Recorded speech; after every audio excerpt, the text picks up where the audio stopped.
voin hi le voin ni jang ni som ni pasari ania June som ni pasari ni jana khanin trainin kala when hinin expo kan don ni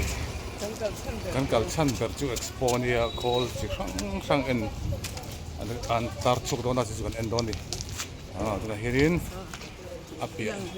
apia son fela son cho kan thenga chuan choi turin kan chuanga expo kan tang hal don ni tum lok mi lo kan kala when hinin zan ni zan masa ninga zan la ya khanin zit tom sing tom da khat ni vel khan ticket pe kan la chok le kan tum lo le kan tum le thu da ticket pa kan dia lum kop mai go ti wap chu mai ho lo mai hai kamera choi tu kan phek padang som pani la chan vela kan kheng phe ve mai lum tak ani lum tak an expo na mun turan sin ei ta get alu sonia expo chuma notice print pro pack and signage hei tai mo notice print pro pack and signage tai kan lu chin do ni kan kal chan per han dia Khawl chi khang display do na kan an chinang lu tang wo hei kan lu ta Khawl khang lo man hi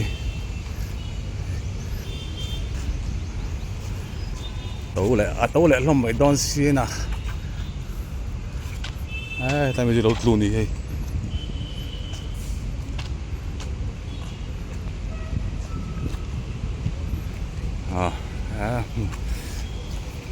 mun pon nuam đâu lum ti mai lo chu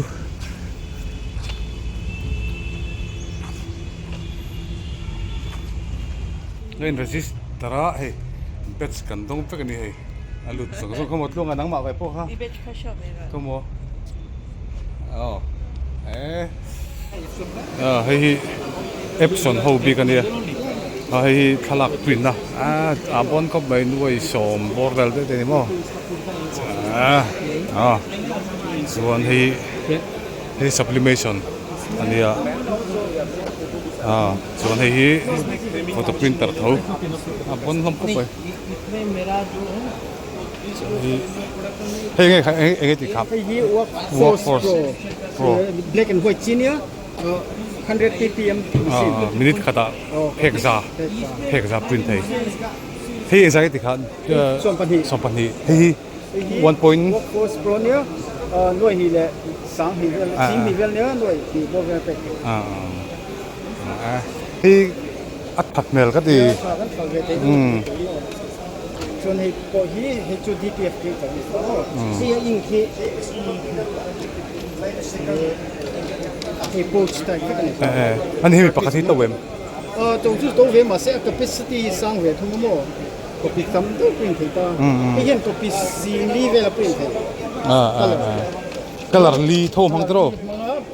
hi sai ang nia chuan hi yellow chuan black ro chu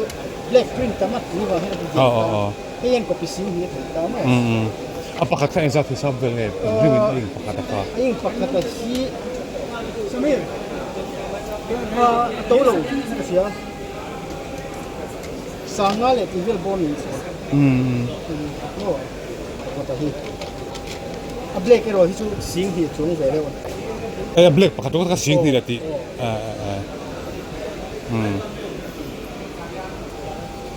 mi DTF o mo ni hidro DTF hi bon ni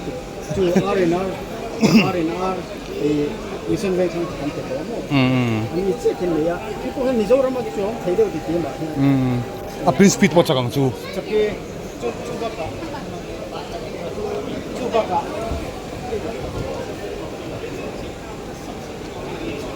khong ve ruin lo han khoi ma la print chu khamo hei heta print chu hi China ban chuan hei hiด้วยส่งปฏิบัติเรื่องของโม่นี่กลุ่มทางกันตินอีโคโซลเวนมิโซรามาส่งทุ่มปฏิกันทรัลโตจะมีรอนทับนักการนิตาดูแลปฏิกันทรัลโตพวกเราเรื่องสิ่งแต่คุณลิขิต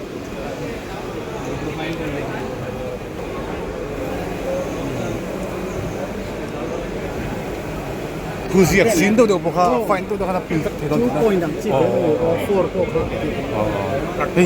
ย8 point เป็นโมเป็กเหตุการณ์ด้วยเรียก8.5กลุ่ม new warranty free delivery no free installation training free head กลุ่ม new warranty จูนักกัน offer นี่จูด้วยสมเด็จปิดดุกตรงเราเรียกฟิตงาฉะนั้นฟิตงาที่กันนี่ตาฟิตงาตรงนี้ฟิตจับยันพอปริ้นเลยฉะนั้นซอฟต์แวร์Epson H printer นี่ตาเขามีขั้นถ้าจะทำขั้น tiling อันเดียติดให้เวกฟิตจับยันพออะไรมันคอมพิวขั้นปริ้นเลย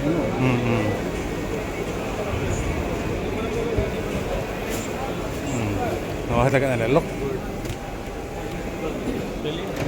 ให้จะฮิตเพรสขันยังไงอ่ะให้ต่อให้ต่อDTF ปริ้นโชว์ก็แต่เห็นเราเซ็กเจ้าตอนนี้ว่าเฮ้ยพอเห็นเราเตียงอ่ะชักเข้าไปให้เฮ้ยปริ้นเลียนเข้าไม่ฟิตสมorอันเดอร์กรีนGalaxy เขาวันนี้ปริ้นอันชิ้นละกัน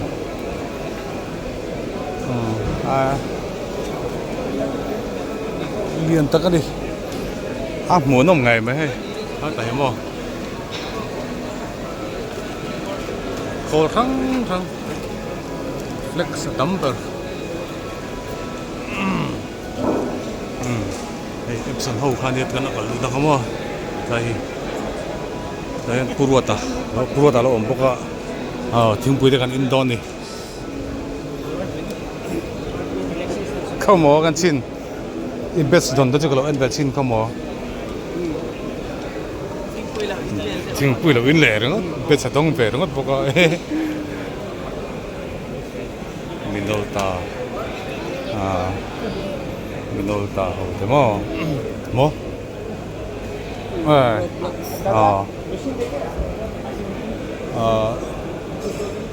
ที่ไรที่เองprint and sign เองไทยโฮนี่เฮ้ยจูกันอันก็จะหลังพอดีนะทิ้งปุยกันอินพอดังอัตุเอง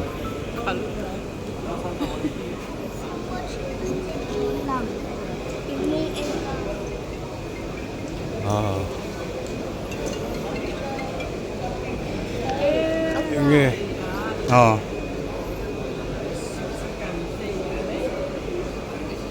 นี่ยังไง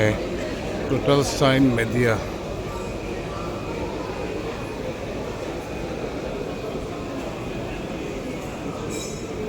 ให้สกายกัตอุ่นตาเฮียน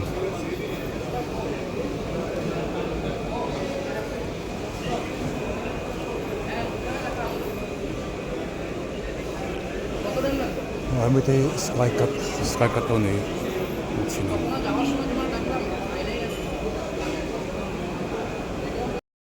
ให้สกายกัตให้อากาศนะอันนี้เท่ากับไปprice 95,000 plus it. Only offer price, fair price. 5 and this one? This one 1,30,000 plus GST. เท่ากับไหมอากาศดิกเมลครบไหม5 งานหน่วยขัดที่เวลเต็มว่าส่วนให้สกายกัดโปรตัดเขาที่นี่แหละที่ว่าให้ได้ไม่จุนหน่วยขัดแหละที่ฟิตงานนี่จูใช่ไหมตุ๊ก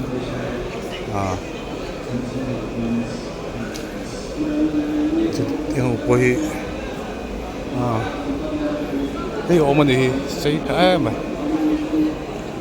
ที่วิจัยเมดีก็จะพิจารณาชุดบ้าเราเนี่ยไอ้เจ้าไอ้ตัวมีอันกูละนี่อันตัวละเห็นฮิตเพรสแมชชีน mà hit press chứ có mà một tọt lo hello hi akola chana hi no hey lukhum hey no rolin pathi ti thei chuan hei hi bottle chuan hei hi bets bets siam na hetlai dai ka tar bial lo mu hi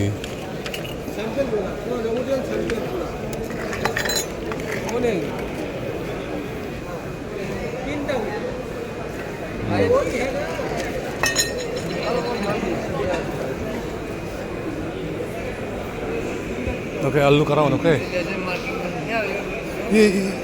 Legend marking. what is the price? 60,000. Sorry, 60 watt. 2,55,000 plus GST. And 30 watt. 1,55,000 plus GST. Nuai ni le singa 2.5 lakhs. 60 watt. 2.5 no. 2,55,000. 2,55,000. Plus GST 60 watt. And 30 watt. 1,55,000 plus tax. Hey, laser marking ani hey om ko bai nuai ni le singa sanga nuai ni singa sanga ba nga vel ti ka ria metala khanin hey laser mangkon mo se asen vel vet ku koi mangkon nang kim du khat sut thei ni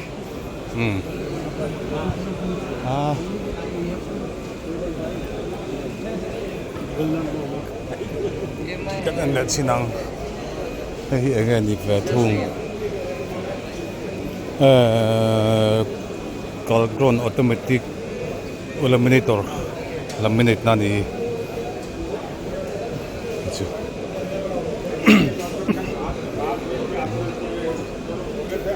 aman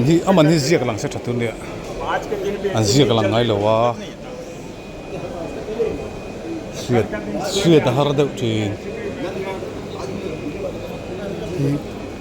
ei zuk klot ani mo ni la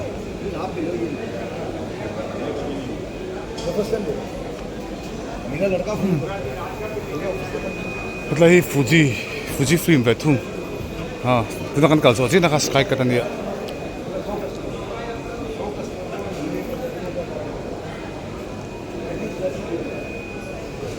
हाँ फुजी ही जो इन लो लांग तो डॉन लो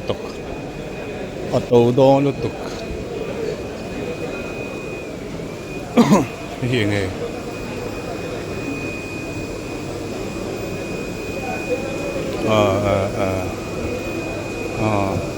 bom xiêm na đi chín lúc à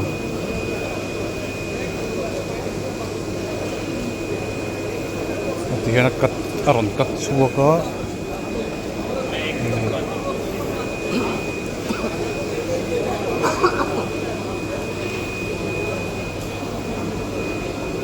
bom xiêm na cái hiện tại là xin nắng cái UV DTF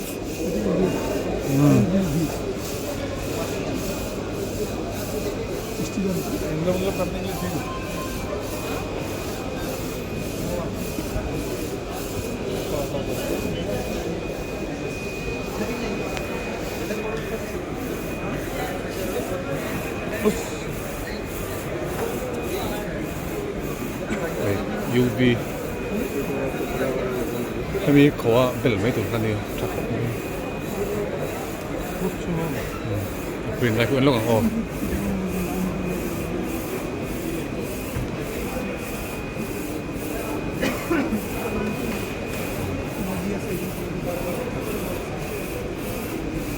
เปลี่ยนเจ้ากูจะชินให้ได้อันเปลี่ยนไหนว่าจะกำลังมา X line โตก็ต่างให้สิถ้าท่านช่วงกันรุ่นที่นั่งอ๋อแต่เห็นให้ call ปุ๋ยที่ถูกแล้วไหมให้กันจักเบอร์เลยdirect asan bot printท่านนี้ใช่ไหม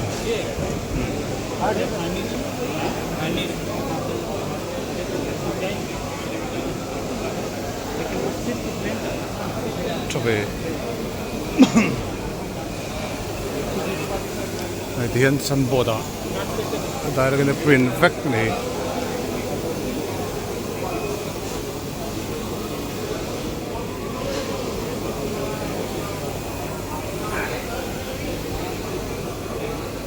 khối chứ nào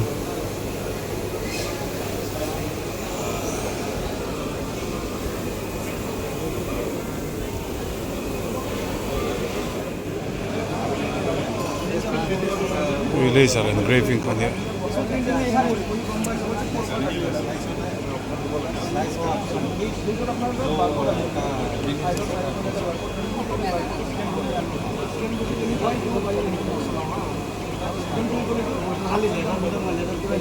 Itu tedo ni kan cuma macam.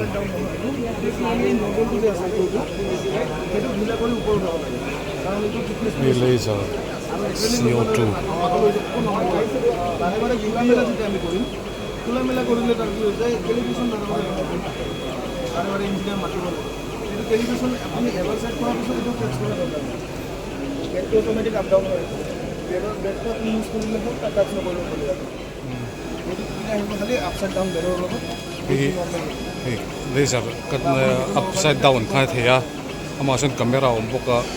4.75 right nuai li sing sari sanga le GSP nên hi up and down không về lo camera lo boka nuai thum sing sari sanga normally up and down hi fit thum ani tiếng cái thì granite apo engrave char thì cái common to cho là có một tấm to mà chú ông phải có bài bồi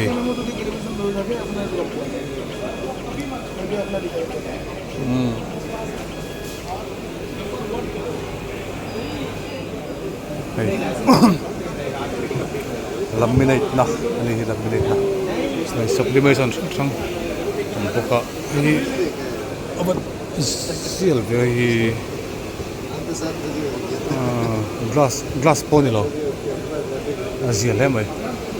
ai no sublimation ink te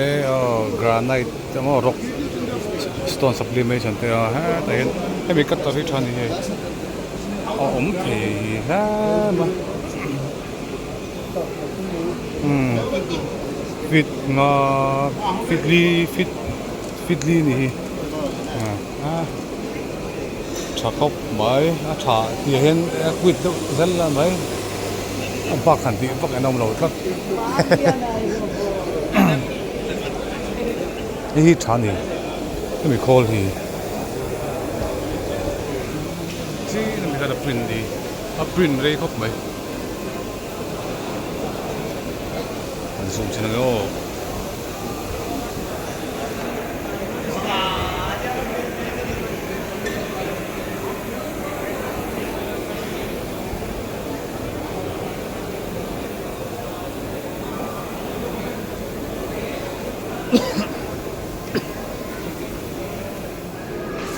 hey du vắt khoka so du ka hey botol la lo bel khat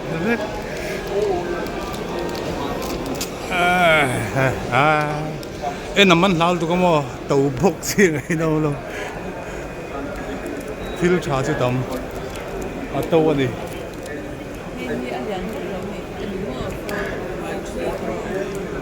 four by three chú liền băng ở đây tàu cái gì để ngồi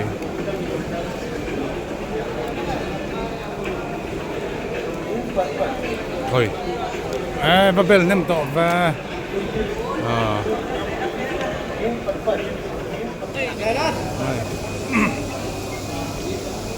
sticker cắt na này chứ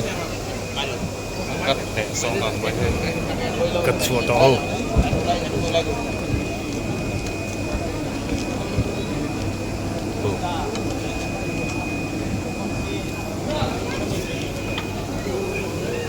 đó là tục tàu đó là tục lấy lâu lại có thằng hay bộ 콜라니에 좋아.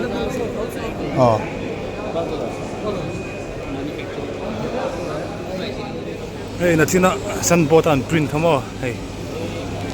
an nala si abol check check atin hey frame plug ani mo ko tang frame se mo ate lai Khawl lien do an print kan ya no print nala tuk kai kan dora hung don la chuan len poleng lo sim poka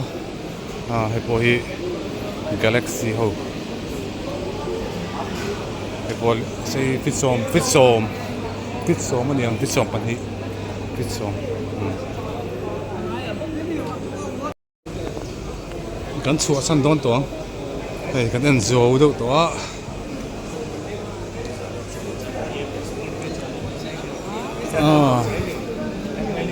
mu no me mit pot lai aman nan sai ero a u khet thina kan chuak to me a chu hi asi ni a chu na chu anung lama alo ni a chu na kan song le lo kan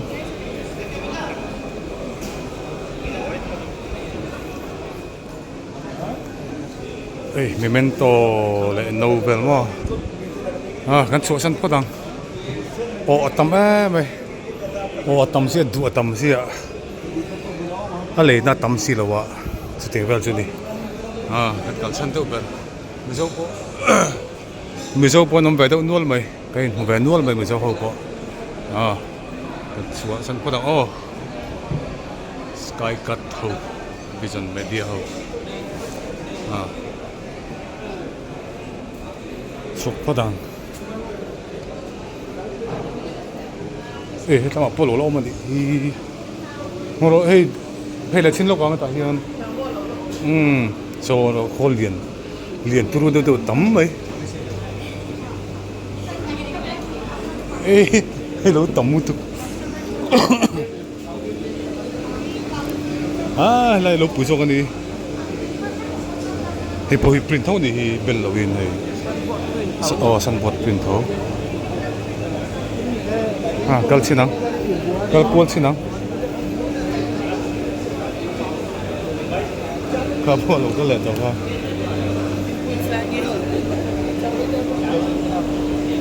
ha print ju thalom ase pai thalom sin Roland man ju to lo bang tro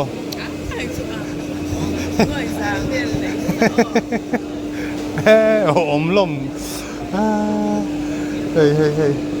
bắt thalom em khai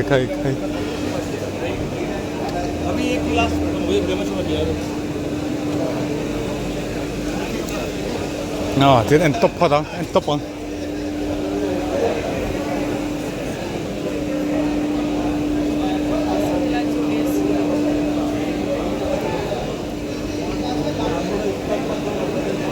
chú cái phát xuất mail về sparkle gold lampang thế này sticker cắt na ho khani chú cái non तुम तो ले जाओ तो बैंक में ले लो ना और एक बनाएंगे ना वो तो बन जाएगा तो सब लोग बना उसको भी बेचना कस्टमर नहीं तो बोलेगा nghe ở phong nó hay là lúc tục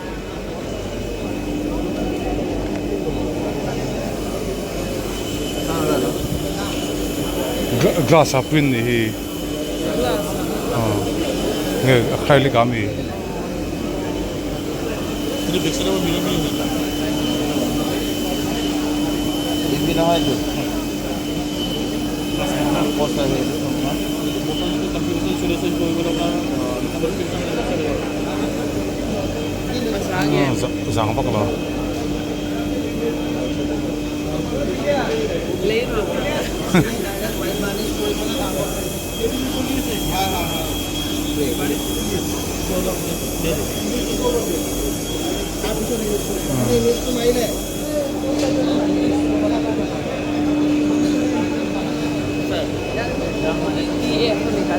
Mo? Hey UV, hey no hey DTF kami. Oh DTF niya. Hey, I don't print so that raw. So that print so that I run heat halveka. Don't have what don't shot low long. Oh, chuan hey he set a meal thâu khan rồi hay.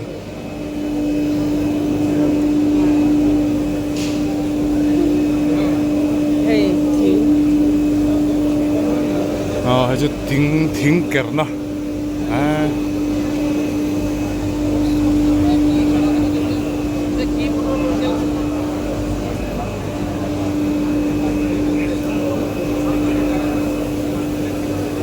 Hey, chứ dual head này, dual head.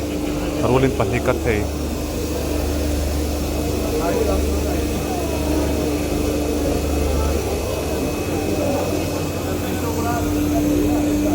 Flex print na tam mutuk.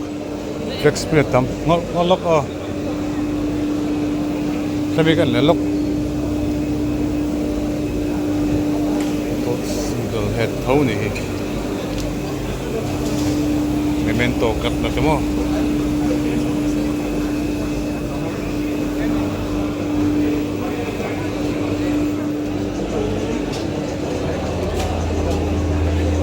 Here and also RM com chỉ khăn so tro TV so sẽ mới vào sót tiền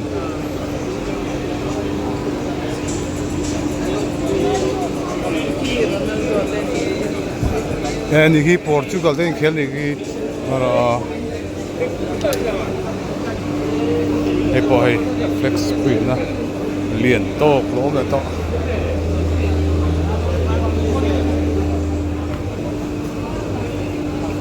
Epo DTF UV DTF thấu này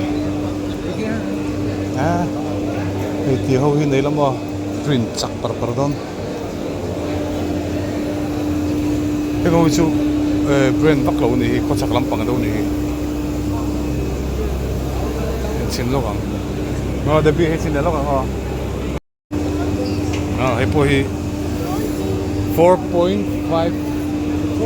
4.10 lakhs. Nuôi li là tỷ vel, nuôi li là xí khát tỷ vel mo. Isol. Okay.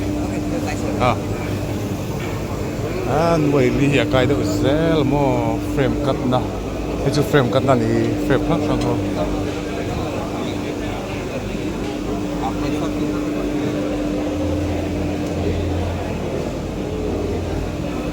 Anh rồi tiếng cái thằng đây paper bằng ai cái này gold thằng gold thằng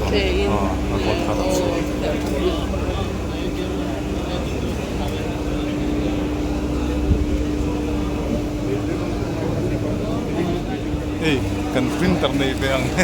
at bi kasi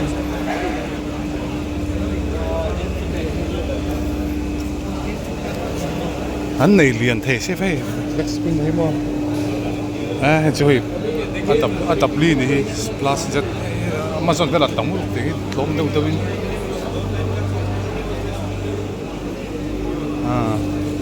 pe chu sublimation ink lampang ania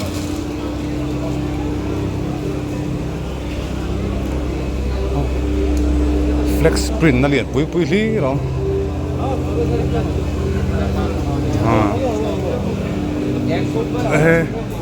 Is it what chop hey LED wall hey le kapu siman ya ko hada he da kapu pero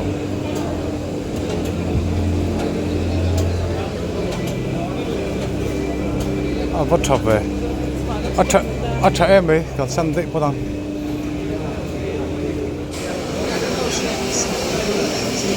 room hala kan kal le hey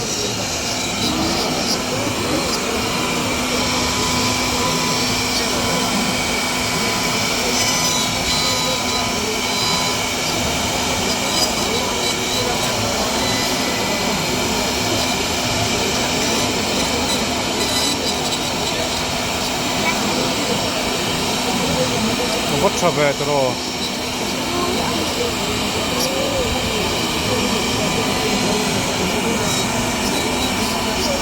ta thì thả như thế mòn company ajuan ये कौन सा है? Hey, sati. Rồi chính là nó mà hay. Hay. Meta ha. Nuôi thum nuôi ngã về liền complete nan chuan. Aron cần là song song này đúng không? Cần chuộc trip. Thì là tắm xia. Hiện tại bôi cái cần hello.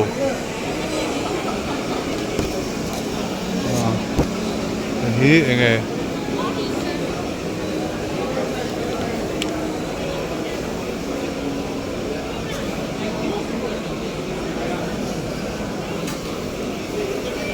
so I think to chak chak mai massage ani awan nom mel ve chak ve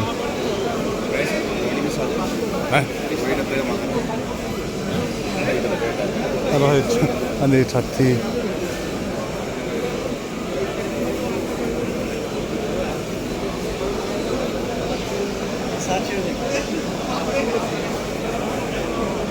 massage xem thế em nuông đó là tụi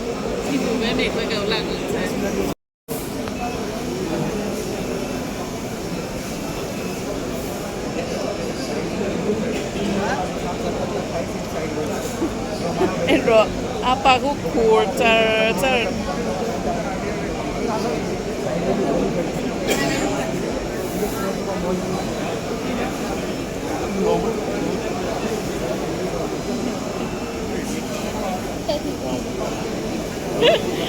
ikut kalau kurtelem, waktu kecil dek ni om.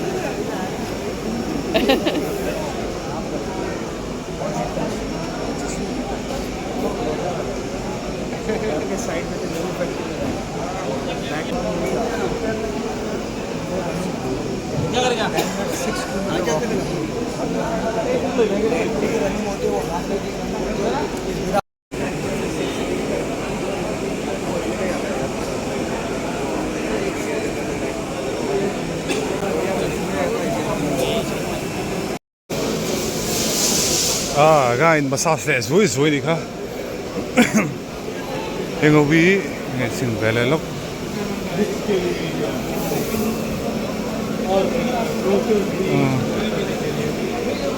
có khá là hơi chứ nghe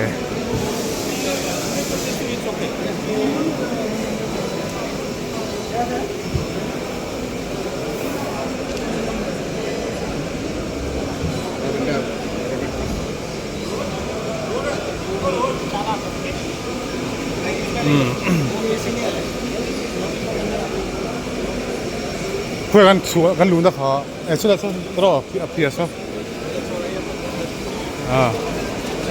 hay hết là bao lâu mình treo mấy nốt luôn à hay thiệt cắt na đi thiệt đó so mua em cắt bốn tệ mấy nhiêu mua em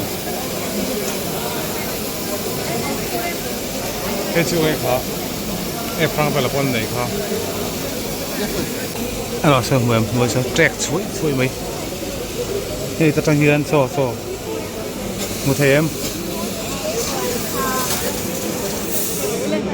cái lăng lên anh sẽ try mấy cái phô đăng ikut bayi tu pe. Mo? Ikut bayi. Itu nang.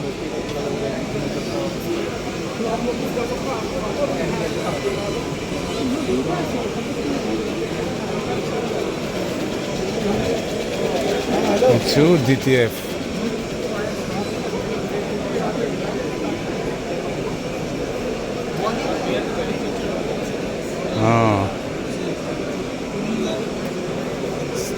Sticker. Hey, venge seal screen na ninga. So seal screen ni.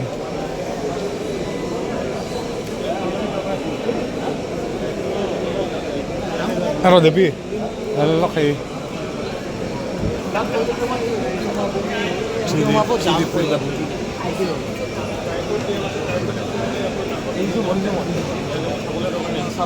আপনি অফিসে নাই আপনি কাম বয় Kami te ul 3D kan ni ble ello. cái này không chụp ở đâu một này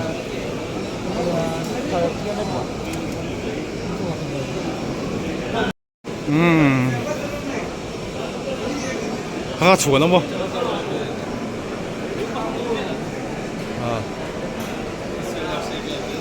họ chụp sang lại đi bắt đằng lê cắn chụp hay luôn à in những tụi em cắn chụp bắt đằng lê khá cắn hồn nem nghe mấy lê khá khăng sang mình bẹt treo mấyตัวตาบุญเลยเจ้าตัวร้อยเลยอีกที่กันอาม่ากันดีมาก hay cần lắm muốn khăn đi ạ sao mà sao cần lết phê liền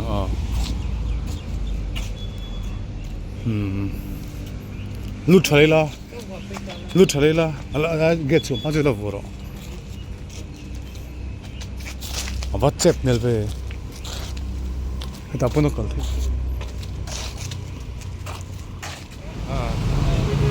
cái sao lút nó khăn đi ạ thằng cụ tốt cái phẳng tối ăn hủ đông khóc mấy cắn chua sao nàng em nằm ăn là khóc vậy cắn cào chăn phải khăn đi ạ khô chút tắm khô pôn này trà mà sẽ tàu về phép thì nó đi ốm tắc đi Uber kan cha kan hodon to ni taxi kan chule to ni kamol ate tasina kan mu ila kallama khan alumi tile to mi tu na po khan kwa chu lum khop mai kan kal chan ber kan ti zo to ka kal non le chak cái lẻ bên bể chắc năng cái chắc em cả sticker tết bẹt chắc cả nuôi già cái này cũng là nuôi già cái này thì nó là cắn lẹng nuôi xong cái về tết này là bao chuan Khawl cả tụi sao mình cần ăn về cái mà nuôi po này thì lâu chuan nuôi sen har em mày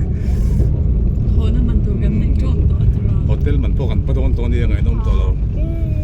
an Khawl man tlom pol po ka nuôi khat singa ti vel te ni tlang puya mà sẽ lok thak em ri me